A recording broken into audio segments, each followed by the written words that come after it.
Hoje a gente vai te mostrar como é feito gelo seco. Bora ver!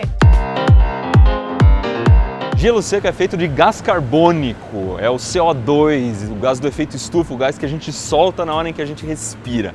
Isso aqui é como se fosse um extintor gigante de gás carbônico, um cilindro imenso, cheio de gás carbônico líquido lá dentro, ou melhor, de CO2 líquido, já que ele não é mais gás aí dentro.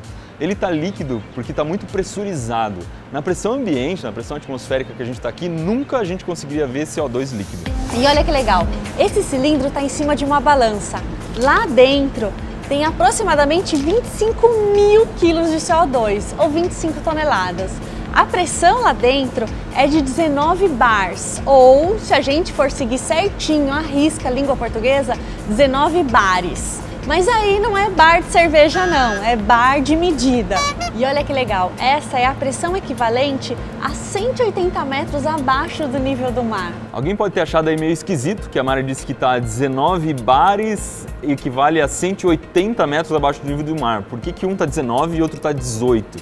Porque a gente já tem um bar na pressão atmosférica, então quando você desce 10 metros, vai aumentando cada vez mais um bar. Então, 1 no nível do mar, a menos 10 você vai estar a 2, a menos 20 você vai estar a 3, a 180 você vai estar a 19 bares. Mas vamos ao que interessa. Como que dessa máquina sai gelo seco? Seguinte, gás carbônico vai chegar líquido aqui, não é gás carbônico, vai chegar um líquido de CO2, de dióxido de carbono. Na hora em que ele chega dentro da máquina, a máquina vai soltar esse líquido, ele vai se transformar em gás. Essa descompressão, ela é muito rápida e ela faz com que caia muito a temperatura. É o que acontece dentro da nossa geladeira, é o que acontece no ar-condicionado, é o que acontece no desodorante spray. Se você passar ele muito próximo à pele, você vai ver que sai muito gelado. E aí tem um detalhe, o gás carbônico, se ele tiver a menos 78 graus Celsius ou abaixo disso, ele já vira sólido. Então ele começa a ficar sólido aqui dentro, de tão gelado que está. Começa a sair um tipo de uma neve aqui dentro dessa máquina. Aí ela tem um pistão que é para comprimir essa neve e deixar tudo bem apertadinho, como se fosse uma salsicha, uma máquina de macarrão. Máquina de macarrão, porque vai saindo e aqui, vai moendo ó. E vai saindo aqui. Mas vamos parar de enrolação e vamos ligar logo esse negócio. Começou a sair, mas ainda não é gelo seco não. Eles chamam isso aqui de neve, que é o gás carbônico já no na forma sólida, mas não está comprimido ainda. Isso aqui é gelado pra caramba! Ó, isso aqui é praticamente a mesma coisa que sai do extintor que usa gás carbônico. Na fábrica de gelo seco, para trabalhar com o gás carbônico, eles precisam que ele fique um pouco gelado. Então esse cilindro, ele não está a temperatura ambiente, ele tem uma capa térmica e uma espécie de uma geladeira aqui. Então aqui ele vai estar a mais ou menos menos 40 graus Celsius. Formou neve suficiente, começou a sair gelo seco. Aqui eles produzem dois tipos. Tem o pellet ou rice, que tem mais ou menos 3 milímetros de diâmetro, e o nugget, que é aquele mais comum, que tem de 16 a 19 milímetros.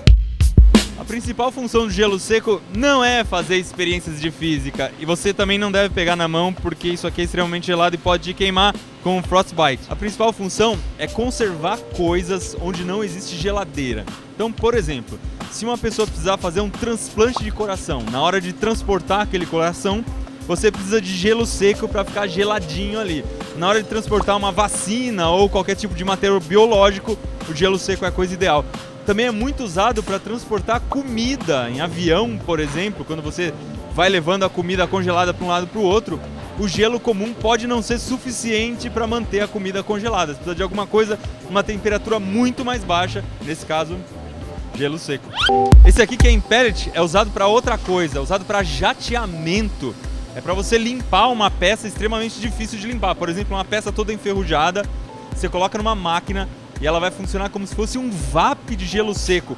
Vai dar uma lavada de gelo seco, jogar gelo seco violentamente contra a peça e aí arrancar todo o ferrugem. A vantagem de já usar o gás carbônico para isso é que não fica resíduo, ele se transforma em gás depois. E muita gente me perguntou no Face de onde que vem o CO2 para fazer gelo seco.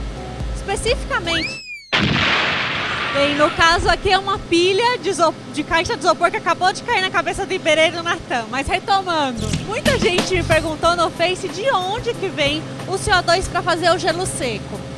Teve até gente que sugeriu que viesse do ar mesmo, que eles pegassem o CO2 do ar.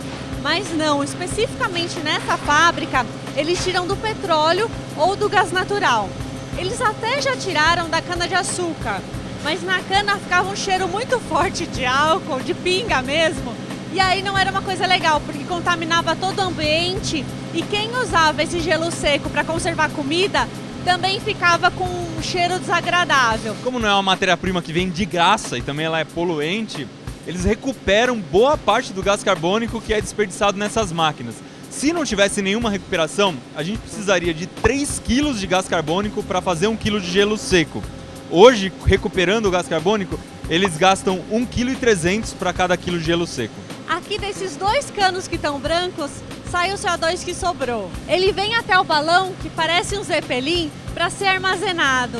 Isso porque a quantidade que sai da máquina é muito irregular. E nessa máquina, o gás vai ser comprimido a 19 bars. O problema é que ele deixa o CO2 muito quente. Olha só, aqui ele está a 100 graus Celsius. Por causa disso, ele precisa passar por essa geladeira para voltar a ficar com menos 40 graus Celsius. E agora que ele já está na temperatura e pressão certas, ele já pode vir aqui para o cilindro de novo para recomeçar o ciclo. Uma coisa chata do gelo seco é que ele é muito difícil de transportar.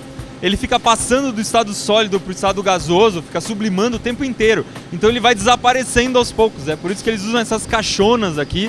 Elas servem como se fosse uma caixa de isopor. Aliás, eles usam bastante caixa de isopor também, que é para manter a temperatura do gelo seco e fazer com que ele vire gás carbônico o mínimo possível. Uma outra pergunta que chegou pra gente é se a gente pode fazer a bebida esfumaçante, que a gente já ensinou a fazer no Manual do Mundo, que é um suco, uma água, alguma coisa, com pedrinha de gelo seco. Se isso, a gente pode tomar essa bebida. Poder pode, não tem nenhum problema higiênico, porque afinal de contas, qual bactéria que vai conseguir sobreviver a menos 78 graus Celsius, né? É muito gelado, mas não pode comer o gelo seco, porque senão isso vai te queimar por dentro. O gelo seco ele causa um tipo de queimadura muito parecida com a queimadura que a gente tem com uma coisa quente. Uma curiosidade é que essa fumacinha aqui não é dióxido de carbono, são microgotículas de água que se desprendem quando o dióxido de carbono sai do gelo seco e vira gás. Mais vídeos como esse aqui você encontra no Manual do Mundo.